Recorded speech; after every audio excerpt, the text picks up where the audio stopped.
शहर आणि परिसरातील ताज्या बातम्यांसाठी लोकप्रिय न्यूज टुडे चॅनलला आजच सबस्क्राइब करा।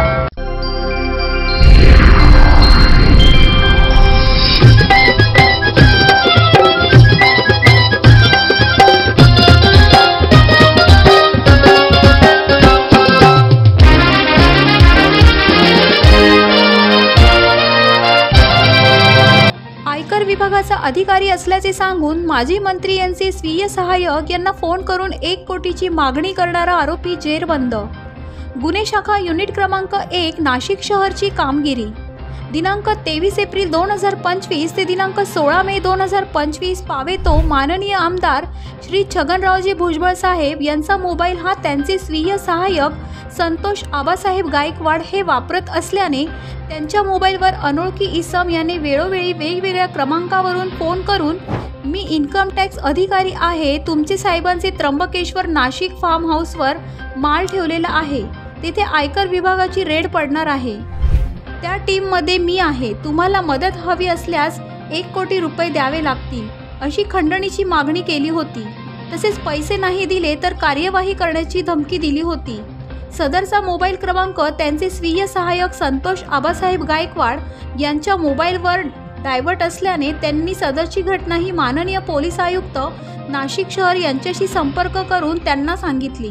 त्यानंतर माननीय पोलीस आयुक्त नाशिक शहर यांनी माननीय पोलीस उपायुक्त गुन्हे शाखा कारवाई करण्याचे आदेशित केले। त्यांनी त्याप्रमाणे गुन्हे शाखा युनिट क्रमांक 1 चे वरिष्ठ पोलीस निरीक्षक मधुकर कड व पोलीस उपनिरीक्षक चेतन श्रीवंत यांचे पथक तयार केले। त्यानंतर सदर अनोळखी आरोपीने वेळोवेळी फोन करून 1 कोटी रुपयांची रोकड घेऊन धरमपूर राज्य गुजरात येथे स्वीय सहाय्यक संतोष आबासाहेब गायकवाड यांना बोलावले होते।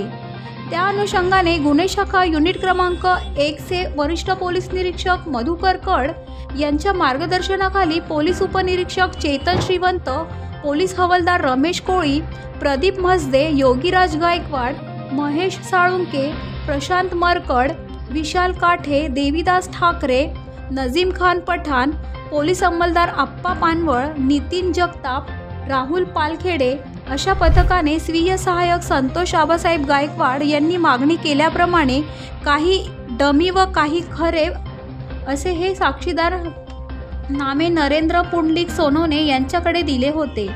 त्या अनुषंगाने सदरचे पथक हे आरोपिताचा शोध घेण्याकरिता नाशिक येथून धरमपूर गुजरात येथे सदरचे पथक पोहोचवले असता साक्षीदार नरेंद्र पुंडलिक सोनवणे यांच्या मोबाईलवर अनोळखी आरोपीने वेळोवेळी वेगवेगळ्या मोबाईल क्रमांकावर संपर्क साधून वेगवेगळ्या ठिकाणी बोलविले, परंतु सदर ठिकाणी आरोपी न आल्याने गुन्हे शाखा युनिट क्रमांक 1 कडील पथक हे पुन्हा नाशिककडे परतीच्या मार्गाला असताना आरोपिताने पुन्हा साक्षीदार नरेंद्र सोनवणे यांच्या मोबाईल क्रमांकावर फोन करून सांगितले की मी करंजाळी येथील हॉटेल रितम व्हॅली येथे आहे, तुम्ही तेथे या असे सांगितले। त्यानुसार वरील पथक करंजाळी येथील हॉटेल रितम व्हॅली येथे वेषांतर करून सापळा लावून थांबलेले असताना थोड्या वेळाने एक इसम हा मोटरसायकलवर येऊन नरेंद्र सोनवणे यांच्याजवळ येऊन थांबला व त्याने तुम्ही सोनवणे आहात काय याबाबत विचारणा करून त्यांच्याकडे पैशाची मागणी केली। त्यानंतर नरेंद्र सोनवणे यांनी त्यांच्या ताब्यातील पैशाची बंडलाची बॅग ही सदर आरोपिताच्या ताब्यात दिली। त्यानंतर आरोपी हा मोटरसायकलवर बॅग घेऊन पळून जात असताना पोलीस पथकाने त्यास शिताफीने पकडून ताब्यात घेऊन त्याचे नाव पत्ता विचारले असता त्याचे नाव राहुल दिलीप भुसारे, वय वर्ष 27 वर्ष, राहणार करंजाळी हनुमान मंदिर शेजारी, शंभू किशोर गवळीच्या शेजारी, तालुका पेठ, जिल्हा नाशिक असे सांगितले। त्यांच्याकडे गुन्ह्याबाबत अधिक विचारपूस केली असता त्याने सांगितले की मी इन्कम टॅक्स अधिकारी आहे, तुमचे साहेबांचे त्र्यंबकेश्वर नाशिक फार्म हाऊसवर आयकर विभागाची रेड पडणार आहे, त्या टीममध्ये मी आहे, तुम्हाला मदत करायची आहे असे सांगून 1 कोटी रुपयाची खंडणी मागणी व ती स्वीकारली याबाबत त्याने कबुली दिली। त्यानंतर त्याच्या ताब्यातून गुन्हा करतेवेळी वापरलेली काळ्या रंगाचे होंडा कंपनीची शाईन मोटारसायकल, मोबाईल फोन, एक काळ्या रंगाच्या बॅगमध्ये 500 रुपये दराच्या 60 भारतीय दालनी नोटा व 500 रुपये दराच्या भारतीय बच्चों का बँक असे नाव असलेल्या खेळण्यातील नोटांचे एकूण 15 बंडल व रद्दी पेपर असा 85,500 रुपये एकूण किमतीचा मुद्देमाल जप्त करण्यात आला आहे. सदरबाबत फिर्यादी संतोष आबासाहेब गायकवाड यांनी दिलेल्या फिर्यादीवरून अंबड पोलीस ठाणे येथे 325/20/25 कलम 204, 308, 308, 351 प्रमाणे गुन्हा दाखल करण्यात आला आहे. सदर गुन्ह्यातील आरोपितांची वैद्यकीय तपासणी करून त्यास जप्त मुद्देमालासह अंबड पोलीस स्टेशनच्या ताब्यात देण्यात आले असून गुन्ह्याचा पुढील तपास अंबड पोलीस ठाणे करीत आहे.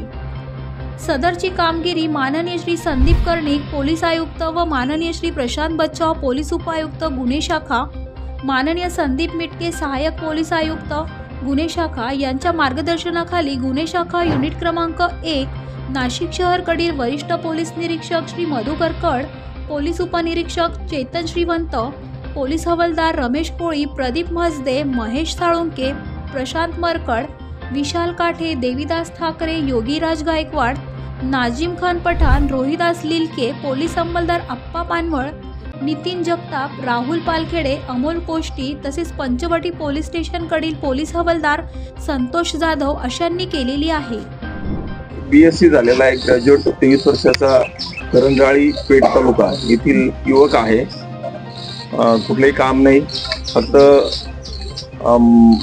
मला काहीतरी बनायचं किंवा पैसे कमवायचे या हेतूने त्यांनी हे कृत्य केलेलं आहे. तर पहिला संपर्क कधी आला, पहिल्यांदा खंडणी कधी मागितली आणि किती दिवस हे सगळं प्रकरण चालू होतं? पहिल्यांदा फोन 23 एप्रिल रोजी आला, त्यानंतर 2 मे रोजी आला, नंतर मग गेल्या 4 दिवसापासून दररोज बोलणं चाललं होतं. स्वतः भुजबळ साहेबांचं त्या आरोपीचं काही फोनवर संभाषण झालं होतं? नाही, तो मोबाईल भुजबळ साहेबांनी त्यांच्या एका PA कडे डायव्हर्ट केलेला होता. संतोष गायकवाड हे रेग्युलर त्या आरोपीशी संपर्कात होते. आणि काय त्याचं म्हणजे त्र्यंबकेश्वरला कुठल्या ठिकाणी तो छापा मारायचा असं त्याची बनाव केलेला होता, नेमकं काय असं नक्की ठिकाण नाही सांगितलं, तर त्र्यंबकेश्वर येथील सांगितलं. त्र्यंबकेश्वर जवळ तुमचं फार्म हाऊस आहे, त्या ठिकाणी रेड पडणार आहे सांगितलं. सर, एकटाच आरोपी आहे की काही अजूनही त्याच्यामध्ये दुसरं कोणी आरोपी नाहीये. हा आरोपी प्रत्येक वेळेस वेगवेगळ्या फोनवरून फोन करत होता. तो स्वतःचा फोन वापरत नव्हता. हॉटेलवर, ट्रक ड्रायव्हर अशा लोकांशी फोनवरून त्याने संपर्क केलेला होता, म्हणून त्या आपल्याला थोडा वेळ लागला. आपली टीम धरमपूरला देखील गेली होती मध्ये, तिथे कशासाठी टीम गेली होती, तिथे नेमकं काय घडलं? आपल्याला ते पैसे देताना त्याला पकडायचं होतं, त्यासाठी आपली टीम गेली. पण त्यांनी पहिलं लोकेशन धरमपूर सांगितलं होतं. नंतर त्याला थोडा डाऊट आला, मग त्याने दुसरं लोकेशन सांगितलं एका हॉटेल जवळ हायवेवरच, आणि त्या ठिकाणी त्याला पकडलं. आणि भुजबळ साहेबांचं देखील बोलणं झालं होतं फोनवर, त्यांच्याशी देखील त्यांनी संवाद साधला होता असंही कळतंय. त्याबाबत काही नाही, आरोपीचं भुजबळ साहेबांबरोबर बोलणं झालेलं नाहीये, कारण फोन तो नंबर त्यांनी त्यांच्या एका PA कडे डायव्हर्ट केल्यामुळे साहेबांचं त्यांच्याशी बोलणं झालेलं नाही. जो आरोपी आहे त्यांनी आधी पण असे काही कृत्य केले होते नाही, आरोपीवर कुठल्याही प्रकारचा गुन्हा नाहीये, आणि कुठलं यापूर्वी त्याने काय केलं आहे ते आता तपासाचा भाग पुढे तपासात निष्पन्न होईल. तर याआधी देखील भुजबळ नाशिक खंडणीसाठी एकदा ते आणि याचं नाशिक शहर नाही, ते अजून तर तसं काही निष्पन्न झालेलं नाही. Team news today Nashik.